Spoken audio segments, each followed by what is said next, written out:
Fascist খুনি হাসিনা আর আওয়ামী লীগের পতনের পর হাসিনার তাদের সহযোগীদের বিচার করা ছিল বর্ষা বিপ্লবের অন্যতম প্রধান একটা দাবি। বাংলাদেশের আপামর ছাত্র জনতার কাছে এখনো এটাই অন্যতম প্রধান একটা দাবি। বিগত 15 বছর ফ্যাসিস্ট হাসিনার অত্যাচারের শিকার হওয়া মানুষ, গুম খুনের ভুক্তভোগীদের পরিবার, আটক অবস্থায় অত্যাচারের শিকার আহত ব্যক্তিবর্গ, বর্ষা বিপ্লবের প্রায় 1,500 শহীদের পরিবার আর 32,000 আহতদের প্রাণের দাবি একটাই, সেটা হইতেছে ফ্যাসিস্ট খুনি হাসিনা আর তার অপরাধের দোষরদের দ্রুত বিচার। হাসিনা আর তার খুনিরা এমন কোন জঘন্য বিভৎস অপকর্ম নাই যেটা তারা করে নাই। গুমের শিকার ব্যক্তিদেরকে খুন করে পেট চিরে সিমেন্টের বস্তা বাইদা নদীতে ফেলে দেওয়া, হাত পা বাইদা চলন্ত বাস ট্রেনের নিচে ফেলে দেওয়া, এইটা থেকে শুরু করে এমন কোন অপকর্ম নাই যেটা তারা করে নাই। বিপ্লবের পর এই সমস্ত জানোয়ারদের পাকড়াও করে দ্রুত বিচারের মুখোমুখি করা ছিল অন্তর্বর্তীকালীন সরকারের মূল দায়িত্ব। গতকাল প্রথম মামলার রায় হয়েছে, তাও নিম্ন আদালতে। আমরা সন্তুষ্ট। হাসিনার বিবাহ বার্ষিকীর দিনে হাসিনার ফাঁসির রায় হয়েছে। এই রায় শোনার পরে রিকশাওয়ালা শুকরিয়া জানাইতেছে, 2 হাত তুলা মোনাজাত করতেছে। এর চাইতে সুন্দর দৃশ্য আর হয় না।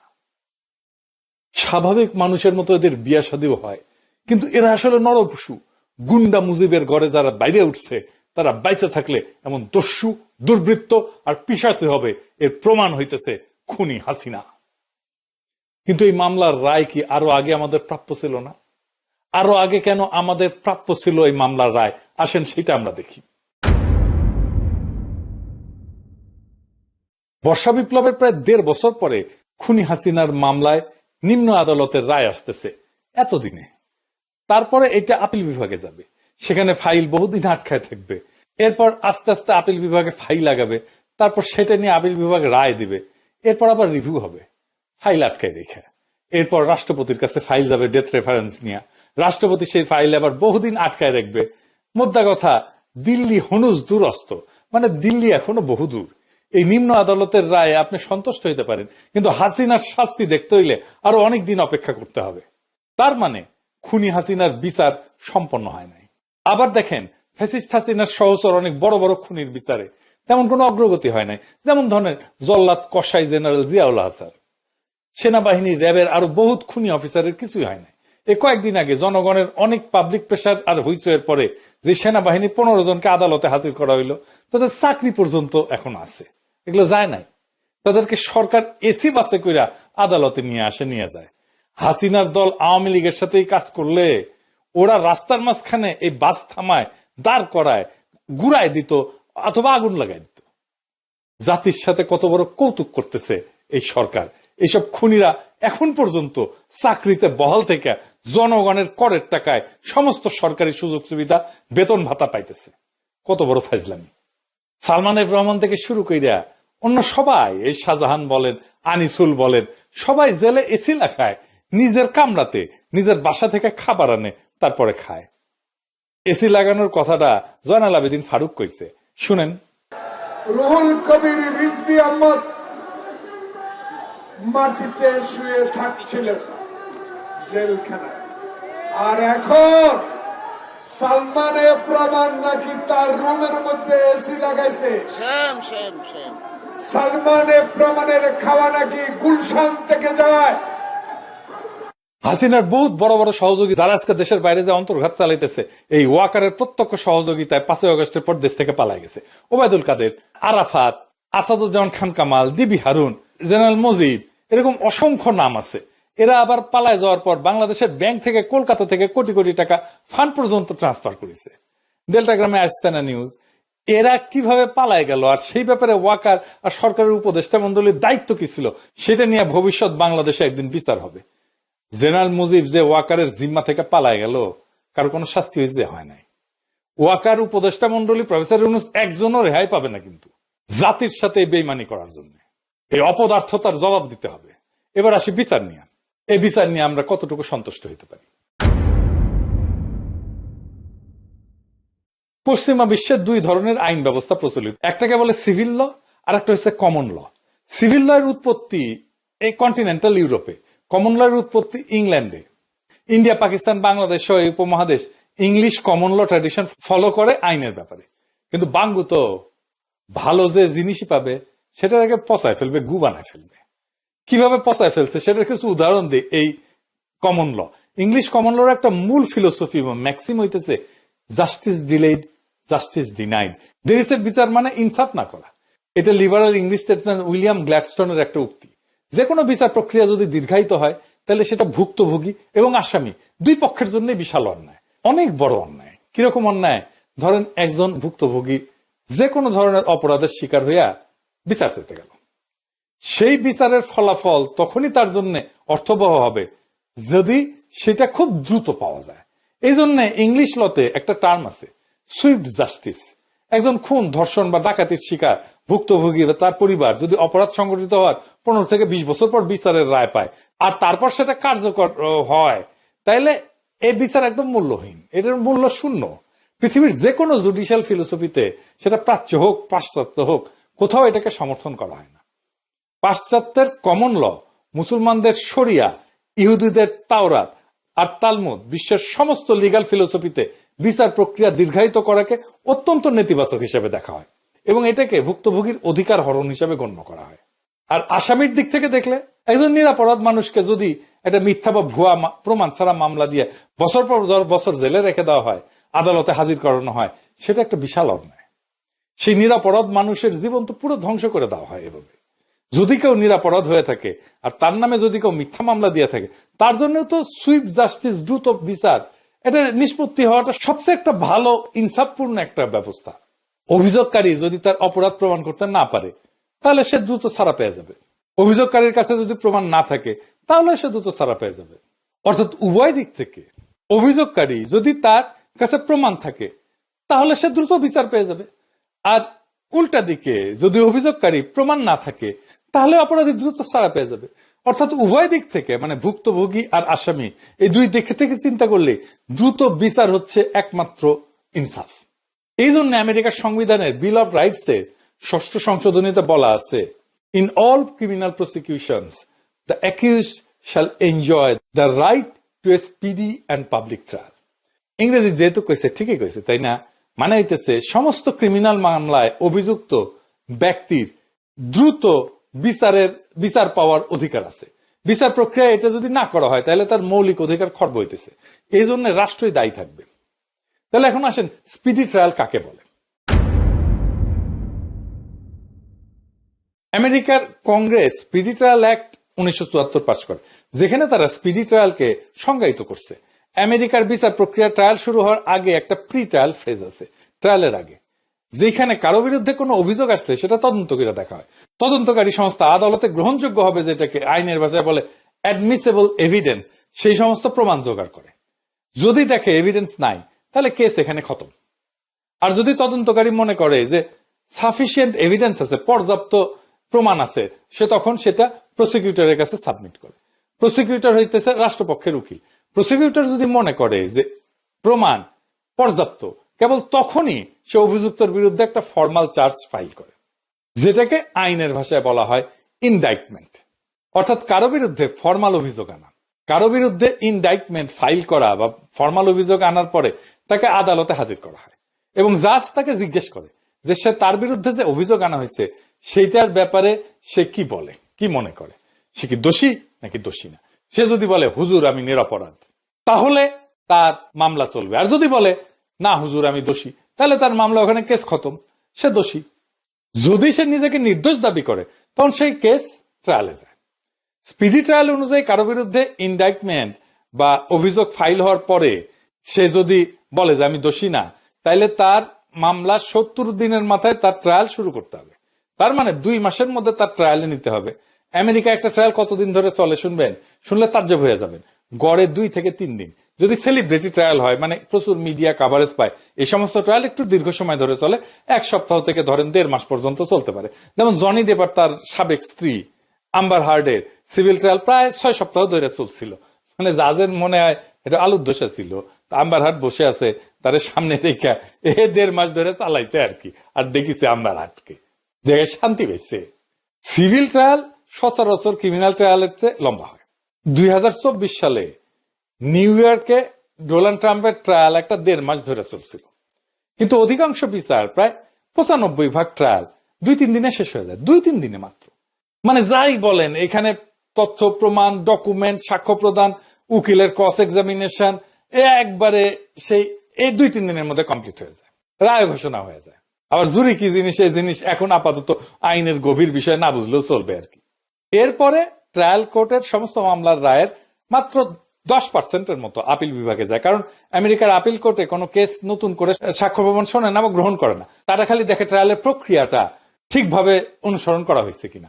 যদি কোনো প্রক্রিয়া কোনো ভুল পায় প্রসিকিউশনের, তখন আগের যে রায় সেইটাকে উল্টাই দিয়া পুনরায় নতুন ট্রায়ালের আদেশ দেয়। এই কাজ আপিল বিভাগের করতে খুব বেশি দিন লাগে না। এর পরের ধাপে আপিল বিভাগের রায়ের খুব অল্প কেসেই আমেরিকার সুপ্রিম কোর্ট শুনানি করে। আমেরিকার সুপ্রিম কোর্ট বছরে মাত্র 100টার মতো কেস শুনানি করে মাত্র, তারপরে সেটা রায় দেয়। রাষ্ট্রের আইন এবং সংবিধানের ব্যাপারে তারা খুব গুরুত্বপূর্ণ কেস না হইলে সুপ্রিম কোর্ট সেই কেসের শুনানি করে না। অর্থাৎ আমেরিকার 90% কেসে ট্রায়াল কোর্টে রায় পাওয়ার সাথে সাথে সেই রায় কার্যকর করা হয়। একটা সুপ্রিম কোর্টের কেসের শুনানি কতক্ষণ চলে শুনবেন? বাংলাদেশের মতো বছরের পর বছর ধরে চলে না।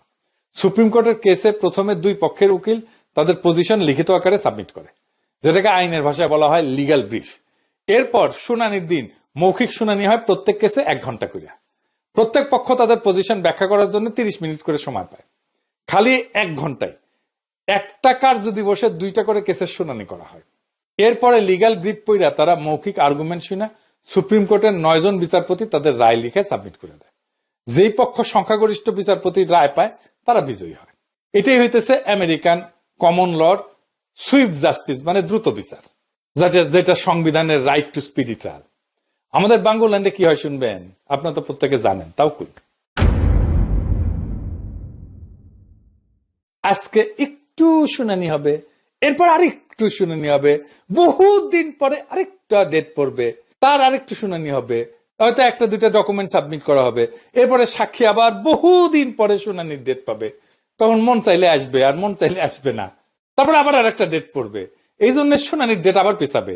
এইভাবে করতে করতে করতে করতে করতে করতে বছরের পর বছর পার হয়ে যায়। এরপর বাংলাদেশের নিম্ন আদালত একটা রায় আসে দ্রুত বিচার আইনে। এখানে কিন্তু সব মামলা যায় না, সেইখানে কম করে হইলেও 30 কার্য দিবস লাগে, মানে 1.5 মাস।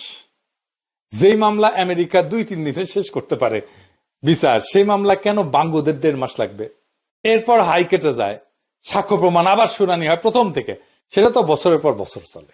এরপর সুপ্রিম কোর্টে আপিল বিভাগে হাজার হাজার কেস যায়, এখানেও বছরের পর বছর অতিবাহিত হয়, সব কেসের শুনানি হয়, এখানে ফাইল আটকায় থাকে। আমাদের দেশে পুরা বিচার ব্যবস্থা একটা আগাগোড়া সংস্কার দরকার।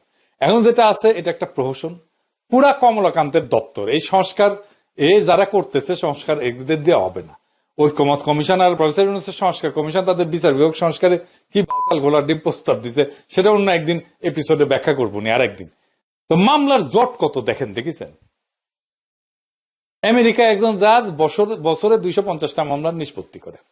বাংলাদেশে একটা জাজ বছরে নাকি নিষ্পত্তি করে 971টা মামলা, তার মানে দিনে 4টা মামলা। এটা কি আপনি বিশ্বাস করেন? এই ডেটা ঠিক আছে? আমি জানি না, ডেটা খুঁজে পাইনি, নিউজ করছে সেটা থেকে আমি কইলাম, পত্রিকার নিউজ, আমি ব্যানে করছি না। মানে প্রত্যেক কার্য দিবসে 4টা করে মামলার নিষ্পত্তি করছে। আপনাদের বিশ্বাস হয়? আমার হয় না বিশ্বাস। তো আমাদের দেশে এই বিচার ব্যবস্থার এরকম একটা হজবড় হসপস একটা অবস্থা কেন? কারণ আমাদের সুশীল প্রগতিশীলরা বিচারের প্রক্রিয়াকে দীর্ঘায়িত করাকেই সুবিচার বলে মনে করে। পন্দের আলো বলেন, দিল্লি স্টার বলেন, এই পত্রিকায় বছরের পর বছর এরাই বিভিন্ন কলাম মতামত লিখে এই বয়ান তৈরি করছে, মতি মাহমুদ জিব্বা বের করে তাদেরকে প্রমোট করছে। এই সমস্ত বোকাজোদাদের কাছে কেসের সাক্ষী, তথ্য প্রমাণ গুরুত্বপূর্ণ না, এদের কাছে গুরুত্বপূর্ণ হচ্ছে বছরের পর বছর ধরে বিচার চলতেছে কিনা। এদেরই তারা সুবিচার বলে। এমনকি প্রফেসর ইউনূসও ফ্যাসিস্ট খুনিদের বিচার নিয়ে একই কথা বলছে যে অপরাধের বিচার তাৎক্ষণিকভাবে করলে সেটা নাকি সুবিচার হয় না। দেখেছেন? এমনকি সালাউদ্দিন সাহেবও বলছে যে এটা তাড়াহুড়া করলে এটা সুবিচার হবে না, সে আবার লয়ার করে। সংস্কার, বিচার এবং নির্বাচন কোনোভাবেই এটা মিউচুয়ালি ইন্টারডিপেন্ডেন্ট নয়। সংস্কার মতো চলবে, এটা কন্টিনিউয়াস প্রসেস, বিচারে কখনো টাইম লিমিট করা যায় না, ও বিচার হবে তাহলে সেটা চলবে, যে গভর্নমেন্টই আসুক। তো এরকম আবাল মার্কা স্টুপিড তত্ত্ব এরা কই থেকে পেল? এই এপিসোডে প্রথমে ব্যাখ্যা করছে পৃথিবীর কোন লিগ্যাল আইনের দর্শনে এই ধরনের আবাল মার্কা কথা নাই, এবং বিচার প্রক্রিয়া দীর্ঘায়িত হওয়াকে বাদী বিবাদী দুই পক্ষেরই অধিকার হরণ হিসাবে দেখা হয়। বাঙ্গু সুশীল, পন্দের আলো, দিল্লি স্টার, মতি মাহফুজ, জুতমানির সমস্ত ফ্যাসিস্ট দালাল মানবাধিকার কর্মী, সুলতানা কামাল, এই থেকে শুরু করে যতগুলো আছে সবাই বিচার ব্যবস্থার এই হজবরল অবস্থার জন্য দায়ী। বাঙ্গু প্রগতিশীলরা যে মানবাধিকারের মুখোশের পিছনে কত বড় আসল এইটার একটা উদাহরণ দিই। আইন এবং সালিশ কেন্দ্র ভারতীয় বাঙ্গু প্রগতিশীলদের একটা বড় আড্ডাখানা। এটা প্রতিষ্ঠাতা হইতেছে ভারতের দালাল মূর্খসোদা রেহমান সোবহানের প্রথম বউ সালমা সোবহান। এখন এটার চেয়ারপারসন হইতেছে ধ্বজভঙ্গ বুইরা জেরাই খান পান্না, এক নম্বরের চেতনাজীবী ফ্যাসিস্ট হাসিনার পাঁচাটা কুত্তা। এই হারামজাদা বুইরা কি বলছে শুনবেন? সে বলছে জুলাই আন্দোলনের মাত্র 2000 মানুষ মারা গেছে, যদি 1000 লোকও মারা যাইতো তাও এইটা 71-এর 30 লক্ষের সাথে কিছুই না। বুঝেছেন? কিছুই না। শুনেন, 30 লক্ষ মানুষের রক্তের দাম বেশি না 2000, 3000, ইভেন যদি আমি বলি যে 1 লক্ষ মানুষ, যে কোনো হত্যার বিচার হওয়া উচিত। কিন্তু 30 লক্ষ মানুষ, 2 লক্ষ মা বোনের ইজ্জত নিয়ে 71-এ যে দেশটা স্বাধীন হয়েছে তার সাথে তুলনা কারো চল না। ওরে ব্যাংকের চেকের মতো। এক লোক গেছে যে লিখিছে, তো চেক দিছে, তো চেক পড়ে কয় এটা কি দিছেন? তো কয় কেন, আমি যা লিখেছি লিখেই দিছি। তো কয় আপনি লিখেছেন 5000 টাকা, কিছুই না, এটা কি কোনো কথা হইলো? তো কয় কি কম বলেন, এর আগে একজনের চেক দিছে, লিখছে 1 লাখ টাকা মাত্র। তো 1 লাখ টাকা যদি মাত্র হয় তাহলে 5000 টাকা তো কিছুই না। তো ওই রকম এই জেরাই খান পান্না কইতেছে এই 2000 মারা গেছে, এটা নাকি কিছুই না। এবার বিশ্বে কয়েকটা বিচারের উদাহরণে আসি। দ্বিতীয় বিশ্বযুদ্ধের সময় 1940 সালে ফ্রান্স জার্মানির কাছে আত্মসমর্পণ করলে ফ্রান্সের বয়স্ক মার্শাল ফিলিপ পেতার নেতৃত্বে নতুন সরকার গঠিত হয়, মানে যেটা জার্মানিদের রাজাকার আর কি, বুঝছাও? যেই রেজিমকে, যে শাসন সময়কে ভিসি বলা হয়। ভিসি ফ্রান্স মানে ভিসি বলে একটা শহর আছে ফ্রান্সে। ওই যখন জার্মানিরা দখল করে তখন ভিসি শহরে রাজধানী বানাইছিল, ওই সময়টাকে বলা হয় ভিসি রেজিম। তো এই মার্শাল পেতা যে রাজাকার ছিল আর কি ফ্রান্সে, জার্মানির রাজাকার, সে প্রথম বিশ্বযুদ্ধে ফরাসি বাহিনীর সর্বাধিনায়ক ছিল। মিত্রবাহিনী বিজয়ের পর চার্লস দ্য গল ফ্রান্সের অন্তর্বর্তীকালীন সরকারের প্রধান হইলে নাজি জার্মানির সাথে কোলাবোরেশনের জন্য, দালালির জন্য ভিসি সরকারের বিচার শুরু করে। মার্শাল পেতাকে ট্রায়ালে নেওয়া হয়, এবং সেই ট্রায়াল কতদিন চলে জানেন? 1945 সালের 23শে জুলাই থেকে 15ই আগস্ট, মানে 24 দিন। মাত্র 24 দিনে বিচারের রায়ে পেতার মৃত্যুদণ্ড হয়। মৃত্যুদণ্ড দেয়নি পরে, কারণ মার্শাল পেতার দেশের প্রতি আগের অবদানের কথা স্মরণ করে চার্লস দ্য গল তার মৃত্যুদণ্ডকে যাবজ্জীবন কারাদণ্ডে মওকুফ করছিল, এবং রায় কার্যকর করা হয়। বিচার শুরু করতেও খুব বেশি দিন লাগে নাই। জার্মানি আত্মসমর্পণ করে 1945 সালের 7ই মে। যুদ্ধ শেষ হওয়ার 2 মাসের মধ্যে পেতার ট্রায়াল শুরু হয়ে যায়। আর আমাদের এখানে তো 1.5 বছর হয়ে গেল, কেবলমাত্র একটা রায় আসছে, তাও সেটা আরো বছর ঘুরবে। আমাদের এতদিনে অন্তত কয়েকটা কষাই, যেমন জিয়াউল হাসানকে তো বিচারে শেষ করে রায় কার্যকর করে দেওয়া যেত, ঝুলাই দেওয়া যেত। বাংলাদেশে যে এইরকম হয় নাই তা কিন্তু না। বাংলাদেশে এরকম বিচারের নজির আছে, কিন্তু 2006 সালের অক্টোবরে বিএনপি পদত্যাগ করে ইয়াজউদ্দিনের হাতে তত্ত্বাবধায়ক সরকারের দায়িত্ব দেয়, 1/11 হয়। 11 জানুয়ারি 2007 সালে ভারতের দালাল ওই যে ঘোড়া মহিউদ্দিন আছে না, ঘোড়া নিয়েছিল কুকরে, তারপরে বাংলা ভাই আর শায়েক আব্দুর রহমানের বিচার শেষ কইরা সব file high court supreme court clear কইরা 30শে মার্চ 2007 সালে কুলাঙ্গার মঈনের করার 2 মাসের মধ্যে তাদেরকে ফাঁসি দিয়ে দেওয়া হয়। মানে বাংলাদেশের প্রচলিত আইনও সুইফটলি বিচার করা যাইতো যদি সরকারের সদিচ্ছা থাকতো। এখন হাসিনা বিরুদ্ধে রায় হয়েছে, কিন্তু হাসিনা তো বন্দী নাই। রায় হইলেও কার্যকর করা যাবে কি? ইন্ডিয়া তো তারা দিবে না। যারা বন্দী তাদের রায় দিয়ে এখন কার্যকর করা উচিত না? ঠিক আছে, হাসিনারটা হয়েছে, কিন্তু যারা বন্দী তাদের তো রায় দিয়ে কার্যকর করা যায়। যে জিয়া খুনি, জিয়ার তো রায়টা কার্যকর করা যায়, তাহলে তো শান্তি পাওয়া যাইতো যে কিছু একটা হয়েছে। নুরেমবার্গ ট্রায়ালে দ্বিতীয় বিশ্বযুদ্ধের পরে 10 মাসে 24 জনের বিচার করছিল নাজি অফিসার। বাংলাদেশের সাথে ভারতের অপরাধী প্রত্যাবর্তন চুক্তি আছে, হাসিনাকে ভারত ফেরত দিতে বাধ্য, কিন্তু বাংলাদেশ কি বাধ্য করতে পারবে? হাসিনাকে না ফেরত দিলে কাল লাভ। আসেন এটা একটু বুঝে দেখি।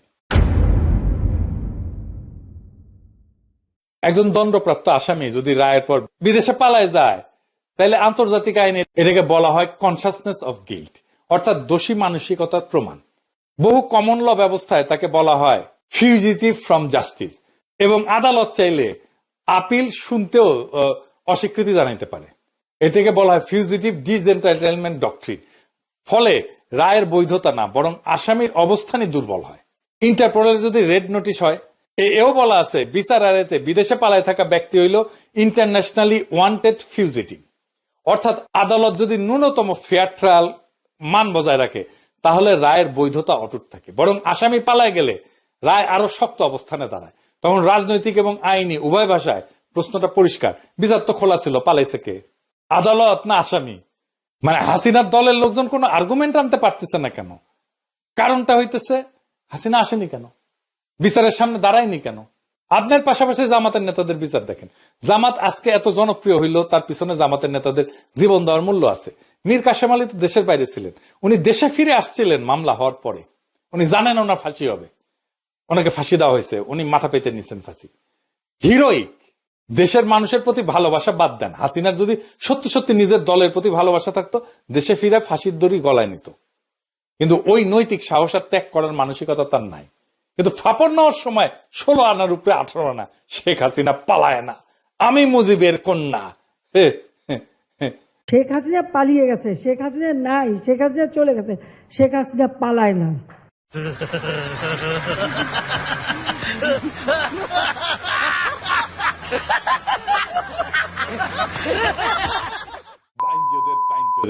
ভীরুর ডিম একটা, অপদার্থ, ভীতু, কাপুরুষ। এই যে মামলায়, এই মামলায় কি কি অর্জন হয়েছে? মামলার রায় আওয়ামী লীগ ফাঁসি খেয়েছে কেমন দেখেছেন? ওদের মরাল তো মাটিতে মিশে গেছে। এখন বুঝছে দেরি হইলেও বিচার হবে, আর ফেব্রুয়ারির আগে মোটামুটি সবার বিচার হয়ে যাবে। আওয়ামী লীগের কোন রিক্রুটমেন্ট হবে না, এর মধ্যে কেউ আওয়ামী লীগ করতে যাবে না, আওয়ামী লীগে জয়েন করবে না। হাসিনার সব সম্পত্তি সরকার নিয়ে নেবে। হ্যাঁ, ধানমন্ডি 32 নম্বর আর টুঙ্গিপাড়া সহ জনমানুষ এই যে দোষী সাব্যস্ত হয়েছে, এই ইমেজ দলকে কলঙ্কিত করবে। নেতার বিরুদ্ধে যদি ফাঁসি হয়, অপরাধ যদি প্রমাণিত হয়, তাহলে দলটা অপরাধী দলের তকমা পায়। গণতান্ত্রিক সমাজে এই ইমেজ পুনরুদ্ধার করা অসম্ভব। দলের আবার আর্থিক নেটওয়ার্ক ভেঙে পড়ে। নেতারাই সাধারণত এই অর্থ সংগ্রহ এবং অর্থ বন্টনের কেন্দ্রে থাকে। সে না থাকলে দল আর্থিকভাবে অচল হয়ে যায়। ভয় এবং অনিশ্চয়তায় তৃণমূল ছত্রভঙ্গ হয়ে যায়। রায়ের পরে তৃণমূল কর্মী ভাবে নেতারই এই অবস্থা, আমাদের কি হবে? ফলে তারা দল ছাড়ে, আত্মগোপনে যায় অথবা নীরব থাকে। দেখছেন তো ফাঁসির পরে ওদের হইচই কমে গেছে না?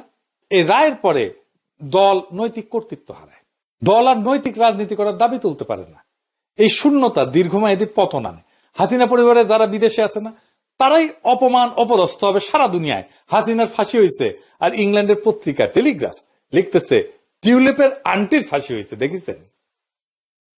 কইতে পারেন জামাতের মূল নেতার তো ফাঁসি হয়েছে, জামাত তো ধ্বংস হয়নি। কেন হয়নি আসেন এটা বুঝে দেখি। জামাত ধ্বংস হয়নি কারণ এটা কোনো ব্যক্তি কেন্দ্রিক রাজনৈতিক দল না, একটা ইডিওলজি বা আদর্শ ভিত্তিক একটা ক্যাডার চালিত সংগঠন। এদের শক্তি আসে কাঠামোগত শৃঙ্খলা থেকে এবং এর স্তর ভিত্তিক নেতৃত্ব থেকে, এবং এদের দীর্ঘমেয়াদী ক্যাডার তৈরি একটা ধারাবাহিকতা আছে। সেখানে একজন নেতা বাদ পড়লে সঙ্গে সঙ্গে বিকল্প নেতৃত্ব তৈরি হয়ে যায়। তার দলের ক্যারিসমেটিক নেতার দরকার নাই, বরং তাদের রাজনৈতিক দর্শন, সামাজিক নেটওয়ার্ক, তাদের অর্গানাইজেশনের সংগঠনের পদ্ধতি, সংগঠনের কাঠামো, এটাই তাদের টিকে থাকার ভিত্তি।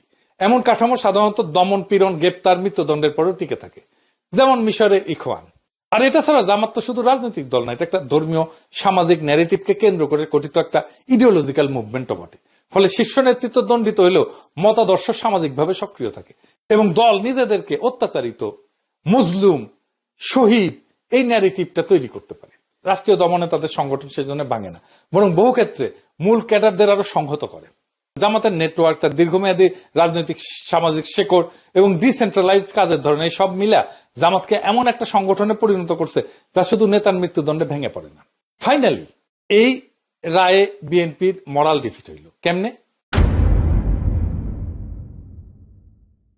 বিএনপি আওয়ামী লীগকে আশ্রয় প্রশ্রয় দিতেছিল। এখন একদল এসে কবে কেন জামাত আশ্রয় দিছে না, এই যে এখানে দিছে, ওই যে ওইখানে দিছে, ওই যে সেইখানে দিছে। জি ভাইজান, রাজনীতি হইতেছে পারসেপশনের ব্যাপার। বাংলাদেশে মানুষের পারসেপশন হইতেছে আপনারা দিতেছেন, তাই হাউকাউ করে লাভ নাই, দরাদরি শুরু হয়ে গেছে। বিএনপি যদি আওয়ামী লীগ নেতাদের আশ্রয় প্রশ্রয় এবং নিরাপত্তা দেয়, প্রচুর প্রমাণ আছে, আপনারা নিজেরাই স্বীকার করছেন। আপনাদের দলের সাধারণ সম্পাদকই স্বীকার করছে, মির্জা ফখরুল। এই কারণে আপনাদের সবচেয়ে বড় নৈতিক শক্তি, নৈতিক অবস্থায় এক ঝটকায় ভেঙে পড়ে। 15 বছরের গুম খুন দুর্নীতি স্বৈরশাসনের বিরুদ্ধে যে ন্যায় বিচারের দাবি নিয়ে বিএনপি আন্দোলন করছে, সে দাবি তখন বিশ্বাসযোগ্য থাকে না। জনগণের কাছে বার্তা যায়, যারা আমাদের নির্যাতন করছে বিএনপি তাদেরকেই রক্ষা করতেছে। এতে বিএনপি নিজেই নিজের ন্যারেটিভকে হত্যা করে এবং দল হিসেবে মরাল ডিফিটের মধ্যে পড়ে। এইটা ভোটে সরাসরি নেগেটিভ প্রভাব ফেলবে, কারণ পরিবর্তন চাওয়া তরুণ নিরপেক্ষ কোর ভোটাররা ভাববে বিএনপি আর আওয়ামী লীগের মধ্যে পার্থক্য কোথায়। বিএনপি তখন আপোষকারী, দুর্বল এবং অস্থির দল হিসেবে পরিচিত হবে। যারা কঠোরভাবে ন্যায় বিচার এবং ইনসাফের দাবি তুলবে তারাই রাজনৈতিকভাবে লাভবান হবে। আওয়ামী লীগকে বাঁচানো মানে বিএনপির নিজের ভোট ভিত্তি ভাঙা, নিজের ন্যারেটিভ ধ্বংস করা এবং জনগণের চোখে নৈতিকভাবে হাইরা যাওয়া। শুধু কি তাই, বিএনপি নেতা কইছে যে এই মামলার রায় বিএনপি ক্ষমতা আসলে বাতিল হইতে পারে। বিএনপির এমপি নমিনেশন পাইছে। ফজা পাগলা শুনেন। বাঙালি জাতির সর্বনাশ করছিল, তাদের বিচার হয়েছিল এই কোর্টে। কাজে তাদের বিচার যে কোর্টে হয়েছে যুদ্ধপদে, এই বিচারটা এখানে হতে পারে না। এটা সবাই মনে না করলো। আমি একজন মুক্তিযোদ্ধা হিসাবে এবং সমস্ত মুক্তিযোদ্ধা ভোট দিয়ে দেখেন, বাংলাদেশে যত মুক্তিযোদ্ধা জীবিত আছে সবাই বলবে এই কোর্টে না।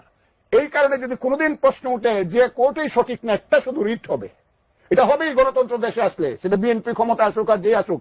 এই রিটটা যখন হবে সঠিক, হাইকোর্ট সুপ্রিম কোর্ট যখন হবে, এই রিটে বলে দিবে এই কোর্টটা সঠিক ছিল না।